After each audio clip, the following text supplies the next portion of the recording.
The latest patch has arrived for Helldivers 2, and fellas, there's a lot of buffs here for our enemies.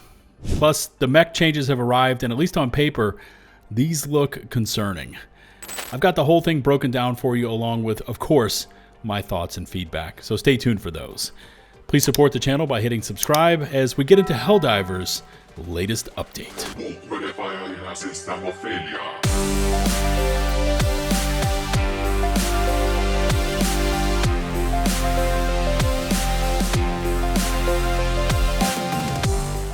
Alright everyone, hold on to your collective Helldiver butts because the latest Helldivers 2 balance and fixes patch is here, and this one's about to get a little bit spicy.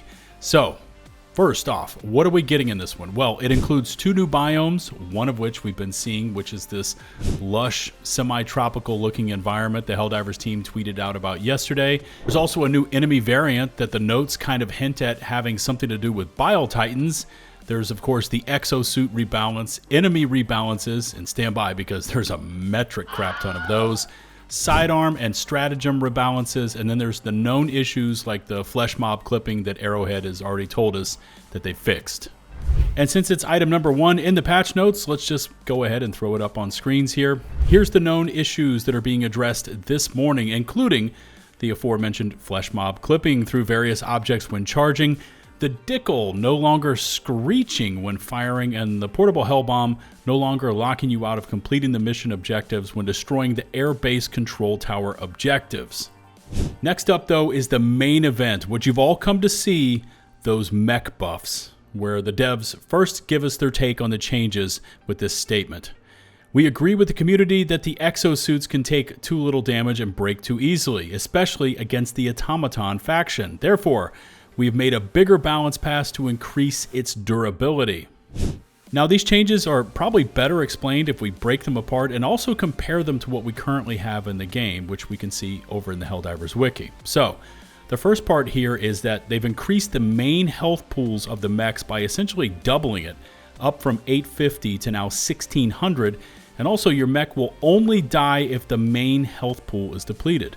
You see, before, our mechs had these specific health zones, and once they were destroyed, the entire mech would just keel over and explode. And for those of you using the mechs, those were those insta-kills where the mech was up on its feet with you firing away, and then the next second it was just nuked and on fire. Next up, mechs will receive increased vulnerability to acid attacks by 50%, and just wait fellas, because once we get into those enemy changes, you're going to see that the Terminids are getting giga-buffed, specifically so that they can be far more destructive versus all of our armored pieces. But here's the area that we really need to concentrate on, the arms, because let's be honest fellas, you call down your armored walking gun turret so you can use those arms. And as we can see, arm health has now been increased from 350 up to 600, and mech arms now pick up 50% explosion resistance. Okay, this is starting to look kind of good on paper, right? Basically doubling the health value of the arms, but let me show you the current mech values from the Helldivers Wiki, and then we can see why this is really not going to change much at all. Now, I'm going to show you the Emancipator, but to be honest, both the E-Man and the Patriot have the exact same stats for the arms. They've got 350 main health, they're light armor, they're 80% durable, they have 250 constitution, and they also have 50% explosive damage resistance. Now, they mention here in the notes that the devs are removing constitution and bleed out on the mech arms. Which begs the question, what the hell is constitution? Well, it's basically a secondary health pool on the arms and legs of our mechs, where the mech will start to smoke a little bit, and it's essentially letting you know that the piece is about to be completely destroyed. So right now, in our current pre-patch stats, mechs already have 350 main health plus 250 health in the constitution stat, which equals 600. And that's identical to what the new health stats are for the arms in this patch, so nothing changes there. The patch notes also say that they are adding on 50% explosive damage resist, and according to the wiki, it shows it's already in place before this patch arrived. However, I've spoken with several data miners and such, and there's the opinion that the wiki is wrong, at least in this regard. So, what we've really got on the most important piece of the mechs, those being the armored arms, the guns, There's no change to their overall health. They don't receive any more durability. They're not getting a higher armor value. And depending on if the wiki is correct or not, they may or may not be picking up 50% explosive damage resistance. And I've got to tell you, if my hunch is correct, our mech arms are going to be blown off almost nearly as fast as before this patch, which makes a mech essentially a useless stomping machine.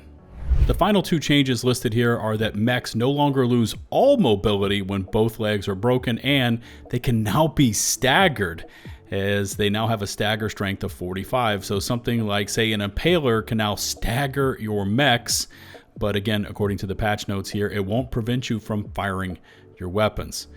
Now, I tested our pre-patch mechs and recorded the footage when turning some of our own Helldivers weaponry against them so I could just completely compare them to today's results. But again, I'm just going to be brutally honest with you. Having those insta-kill health zones removed is an overall good thing, but the non-change made to the arms, the fact that there's no additional armor values, no durability increases, and the rest of it, versus all of our enemies whose projectiles were giga-buffed with triple the durable damage they had before Cyberstan.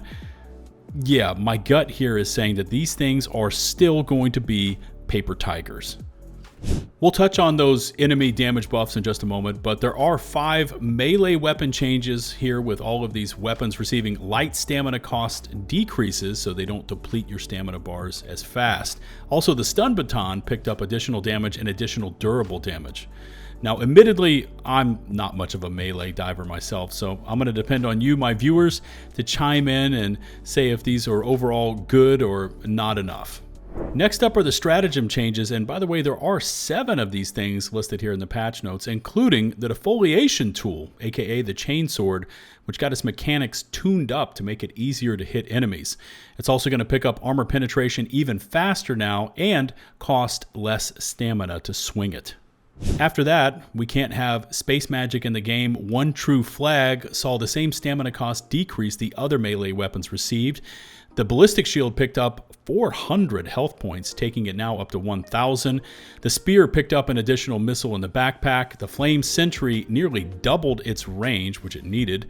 It picked up 50% damage, which it also needed, and also picked up an increased speed in how fast it panics targets that it sets on fire. After that, the laser sentry got some more heat capacity, so it doesn't overheat as fast, although I expect it to do the same, especially if it locks onto a target it can't really damage. And finally, listen to this one. The sterilizer is receiving updated gas visual effects, and the gas will now linger for longer and has longer range. To be honest, the two I'm going to want to test out first are the ballistic shield, so I can see if it can last much longer versus projectiles, and the sterilizer has my spidey senses tingling here. I don't know. There's nothing here about increased gas damage, but I do want to see what the new gas effects are like, because it was so bad before. Anything is pretty much a positive when it comes to the sterilizer. Speaking of gas overall, it will now slow enemies by 25% when they get hit with the confusion status effect, and that will of course also affect you and your Helldiver squad mates. But much like we saw with fire in the entrenched division warbond, now we are seeing that slow effect also apply to gas as well. And here comes those promised enemy changes, and there are a bunch of them, which also includes an explanation from the devs as to why they changed these up to alter how they damage our vehicles. Quote, "We think automatons and Illuminates do damage reasonably well against the vehicles, especially now with the changes to the exosuits. The Termids, however, have fallen behind a bit in their ability to deal with vehicles, so we have made some buffs to their damage against durable targets." And here we go. First up, the Bile Titan Spew explosions will now be smaller to match their visuals, with both the inner and outer radiuses being reduced, ranging from over a half to over a third in reduction. Listen to this next one though. The Hive Guard, which used to have medium armor pen front armor, is now being buffed up to AP4 or heavy armor pen, which is definitely a choice. Yeah, it looks like their claws are losing armor and their overall bodies are losing health, but if you're one of those players that aims for the head and just starts blasting away, well, keep in mind these suckers, which are everywhere on bug maps, are now AP4, at least on their frontal armor. And here comes all those Termind wholesale changes I warned you about. Bile Spewers, increased durable damage on melee attacks. Stalkers and Prowlers, increased durable damage. Shriekers, geez, Shriekers? Increased durable damage. Those little baby scavengers, increased durable damage. Hunters, increased durable damage. Seeing a theme here? All warriors in the game, increased durable damage. Chargers, a slight durable damage increase on its melee and charge attacks. The freaking Hive Lord, you heard me right, Hive Lords, increased durable damage on many of its physical attacks because apparently those weren't strong enough versus our armor. Dragon Roaches increased durable damage on their flame attacks, and the Impaler picked up durable damage on its melee attack and a stagger force increase. I'm just going to keep this going and chime in when this madness is over because Automaton Raiders picked up durable damage on their melee attacks, and small arms fire from Raiders, turrets, and Devastators all picked up increased durable damage. Berserkers increased durable damage. Devastators picked up durable damage on their melee attacks.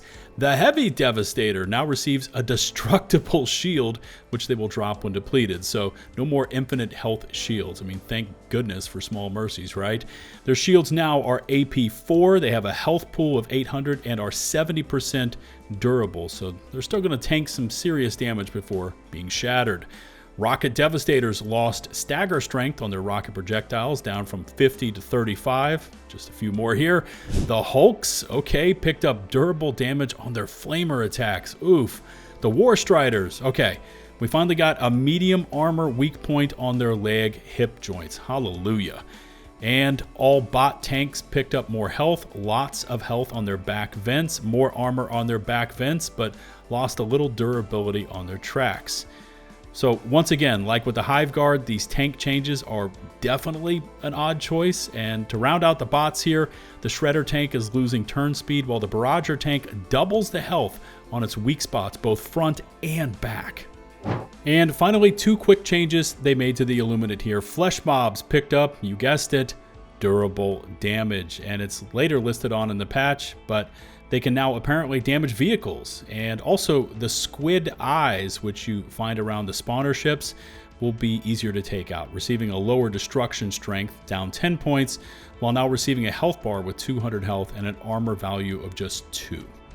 There's also 23 miscellaneous fixes listed here in the patch notes, and I'll include a link to them on as many platforms as I can find and link for you, like on Steam, Reddit, etc. So you can check down there and click on the one you want to view. But for now, let's talk about this mech-centric patch.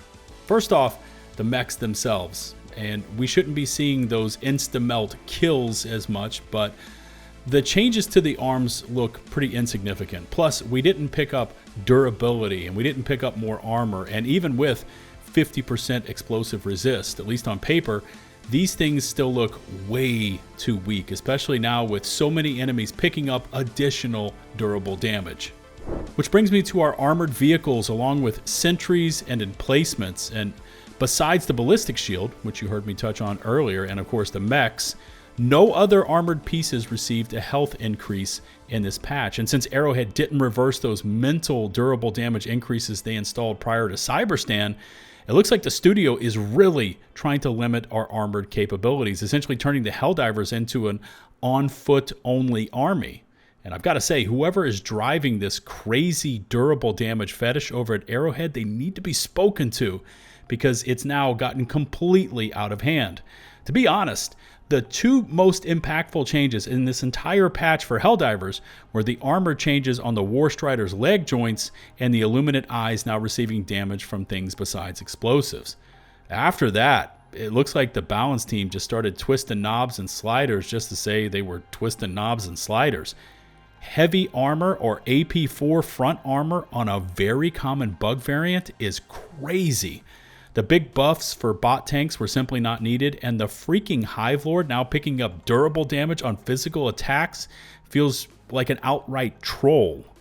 Of course, I'm going to try to test this all out for you this morning and get back to you later in the day with an honest thoughts and review video, but to me, at least on paper, I don't think this is going to land even remotely well with the player base. But here's where I turn to you for your feedback.